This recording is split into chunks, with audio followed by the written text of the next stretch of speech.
Thank you, everyone, in your different capacities. Thank you so much, Prof. Alam, and all the other professors. I am honored to be part of this great initiative. Thank you so much for everything. My name is Ajak Kou. I am a student of chemical engineering in the University of Sudan, University of Science and Technology. I studied there for 2 years before war broke out and I interrupted my studies. Now I'm pursuing industrial chemistry in University of Juba. And today I will talk about something that is not far away. It's not just a natural resource, but also uh, one that can drive sustainable development in both the Sudan, South Sudan and South Sudan. First of all, our borderline is more than 2,000 kilometers, and the Gum Belt falls under that in South Sudan. So let's go ahead with the overview of the role of Gum Arabic in South Sudan after Sudan War. Republic of South Sudan has about 644,000 kilometers, with 10 states and 3 administrative areas, with about 12 million, according to the census done in 2008, with 80% of people living largely on forests and depending on agriculture and livestock. The main gum acacia producing countries, as we know, is Sudan and South Sudan. South Sudan is considered to be world's largest gum arabic producer with several species. In South Sudan, we have 8 states where the gum belt runs, and 78.8% of the total land area is covered in gum acacia trees. After the Sudan crisis, an estimate of 60% gum arabic contribution to the global market. However, most of this gum was smuggled out of the country through our neighboring countries like Uganda, through Sudan to Chad, Kenya, and Ethiopia. This is because of limited market access, inadequate storage facilities, and a landlocked country. Here, I'll give you a small overview of what happened during war in Sudan. Since Sudan and South Sudan they are still interconnected, we're still one, but politically we're two. And during the war, we've noticed that the globe, the world has noticed us, and we got global recognition. Buyers recognized South Sudan as potential supplier of gum arabic, and we had cross-border collaboration between Sudan and South Sudan. Many South Sudanese and Sudanese traders collaborated and worked together to increase export in the country. The current crisis in Sudan has a major effect on production in South Sudan. And this increased exports as new traders have managed to export gum arabic to France and the rest of Europe, and some went to Asia. This also helped expand our gum arabic collection and trade in South Sudan. With, of course, war, there's always impact. And here I'll cover the impact of war on the value chains. There was low production due to displacement and violence, collapse of transportation and collection networks, difficulties in financing and banking transactions.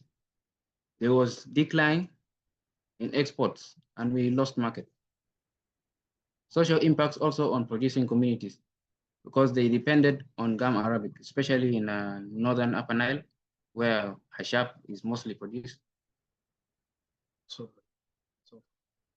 weaknesses exposed by the war: lack of institutional coordination, centralization of services, and weak rural infrastructure,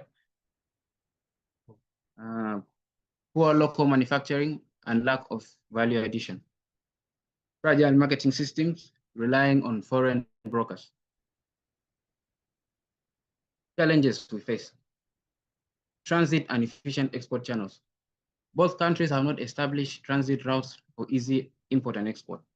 For example, if Sudan wants to export gum arabic through South Sudan, there must be some export and transit policies that help them pass through South Sudan or maybe go up to Kenya, Port Mombasa. During war, that has not happened. Low awareness here in South Sudan. Many farmers do not know Gam Arabic and its economic value. We also have logistical and security issues, poor infrastructure, and insecurities along the way. Absence of finance. We have limited access funds for farmers. Regulatory gap in value addition. Gam Arabic is not yet recognized in the Codex Committee as food and nutrition, which is very important in helping us market Gam Arabic as food and nutrition when you are.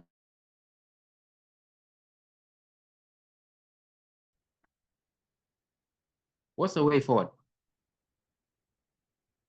Establish a joint South Sudan Gam Arabic Committee to facilitate trade standards and resolve transit issues between the two countries.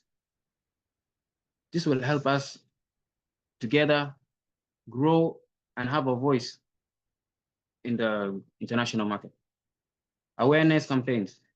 We must educate, train farmers on sustainable harvesting and also help them know that these are of economic value and they can add to the better and development of their local communities rather than cutting down trees. And invest in storage facilities to improve storage conditions. Here we have a lot of issues with storage facilities because they are not of standards, and that will help us fight degradation or gum getting spoiled. We also have financial support for farmers. We have issues. We should help them through financial institutions, banks, or through funding from NGOs. The same committee that we established with Sudan and South Sudan to advocate for codex recognition. Together, we can get this Gam Arabic out of additive category code E414 and into food and nutrition. Afforestation, we plant more trees into the gum and add value to Gam Arabic. There is need for processing of the gum. Sustainable reconstruction strategies. This is way forward. The long-term solutions to sustainable reconstruction. Rehabilitate infrastructure in different production areas. Support producers and cooperatives. Strengthen local marketing, manufacturing, and add value. Open alternative, safe logistics. Reform the banking systems and incentivize exporters. Develop institutional regulatory frameworks. Activate international partnerships and recover financing. Economic empowerment. We need to have policies in place to help us facilitate for this. These policies may include develop national strategies to support Gam Arabic. In South Sudan, we already have developed one with ITC. We have a national strategic plan for export from 2024 to 2028. However, we're still in the implementation period. Create in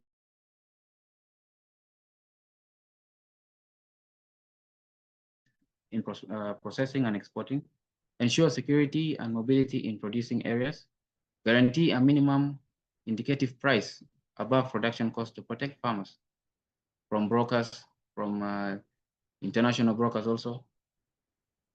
Create a national Gam Arabic Information Center for data transparency.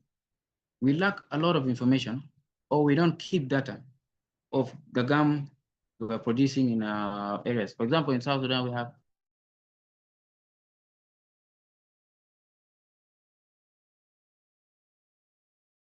producing Gam Arabic, which is Northern Upper Nile and Western Bahr el Ghazal.